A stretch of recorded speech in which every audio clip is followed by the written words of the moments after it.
İkinci bölük namuslu olmakın hakkında. Elhamdülillahi Rabbil alemin.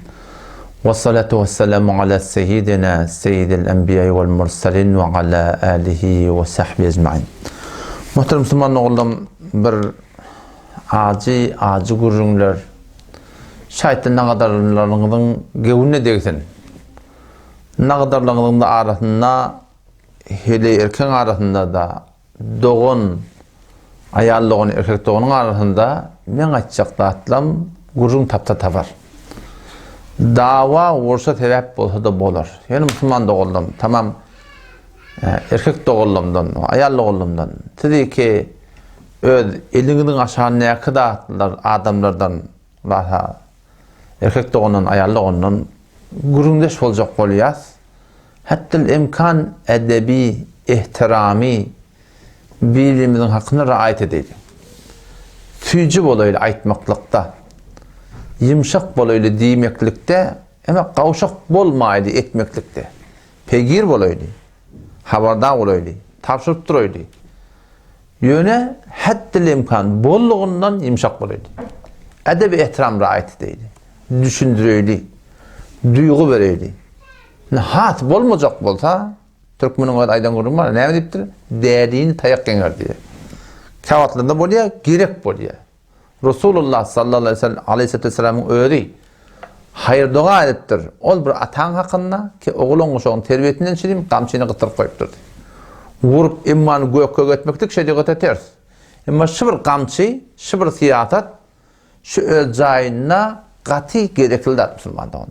O zaman çok konuyan adım, Huday neklerde ben Allah Teala belli bir dağda men sebep etmeye vurdun, ben ara vuruş, dava, cenge cedil oklamaklıktan için bugün aydamak. Yani yüreğim ağrıyar, yüreğim yanıyar ve vağan kıyınan yanında ortaya. Türkmen cavan, Müslüman doğullumi, görüyen ki vağan bela nispetli olur uyuşma, ne kadar yerlerde çürüyüptürler, puziptirler, zindigiyle dargaptır. Ne derekli?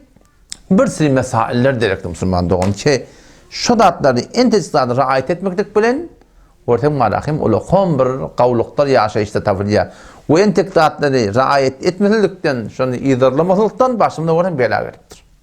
Şimdi bu böyle kurunda ki şey namuslu olmaklık. Türkmen'e geçen cerhet ayttım ha, Türkmen'in her nemeti evten dursa durar emma binamuslu evten Türkmen'e evet duruyanlar yok. Şu kunş fezai mecaziydi Müslüman doğullum. Ne kadar yani hanıvadı teşkil verip öğlenip eğer heri bulup yaşayıp veren adam ne kadar Müslüman doğullum şunu derinlemeye, şunu gözünün aslına alanak ki şu ödinanatının ekidini ya ne kadar cavan olurlar ön ayallığının ekidi şun profiline du ve avudanını koyuyorlar o suratında şu Müslüman doğullum bir yani varahim bir Türkmenin, belki Müslümanın dindar olmaklığına, namuslu olmaklığına bir tertaç.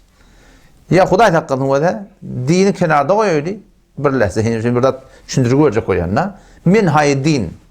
Sen Müslüman doğunum. Sen iki dinanan ekidinin profiline, dinanan ekidini koyup dursun. Sen iki ayallığının ekidi profilinde du. Sen eğer şi fezai hakikide bizim hayti birimizi zıdap dururuz.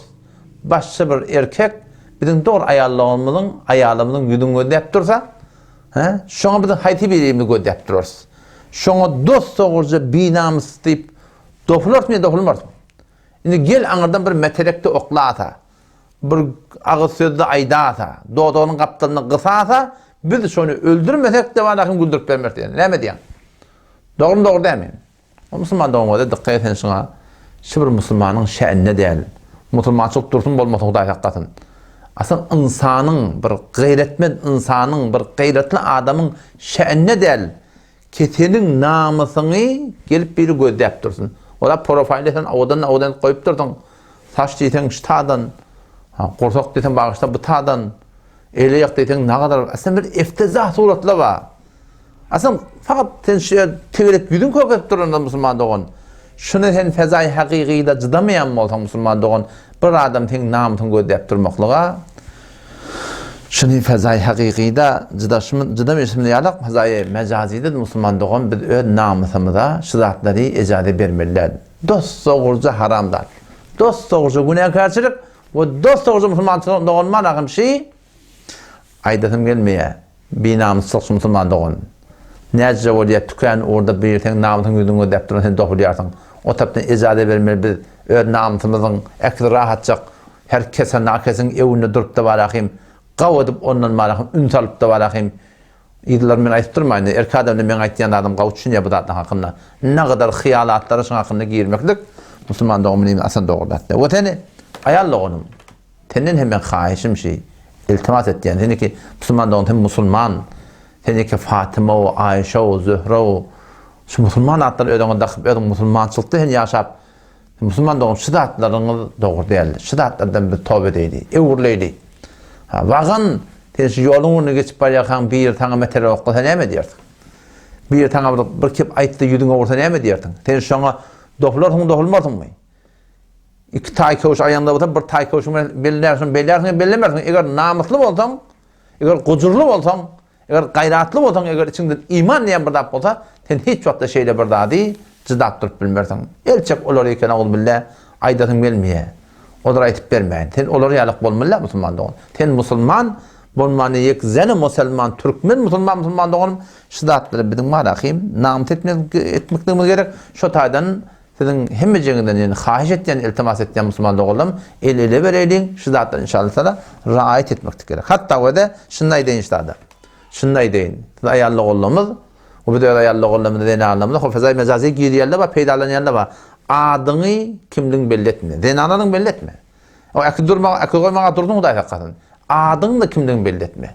Zenananın belli etme. Çünkü erki adamdan hemmeti bir yürekte qavdan qav adam da var, terekeden terek adam da var. Şidatlan üstü bilen, o bilen bu bilen bağıştan ha bela nispet. Sizin Huday hakkını yüzünüzü kep buranel bela nispet. Şidatlan üstünden irtibata nameşrular. Peyamı yerine bir daha çetler açılıp da şoňa meňdeş barakym ýa-da bidirek ýagdaýlara barıp da nagadar hanawadalar etçer maşgalalar çaşygyl musulman doğanım. Näme direkli? Şidatlar barakym raayet etmedilimi direkli. Onuň şu taýda musulman doğanım inşallah taala el ele bereýin, gol gola bereýin, gawluklyň ösmekden hem hemmet çekeýin. Şiat profillamady, İslami goýdy, sen gul goýdan gul goý, Mekke goýdan Mekke goý, Medine goýdan Medine goý. Ýöne men eten öz namusymyň ekidini profilla haýty bir ýagdaýlarda gelip de şu suratynda şuny goýmaklyk musulman doğan bu türkmen namusly bolmaklygy gaty tertip musulman doğan. Allah temden tawfik bersin. Assalamu aleykum ve rahmetullahi ve berekatuhu.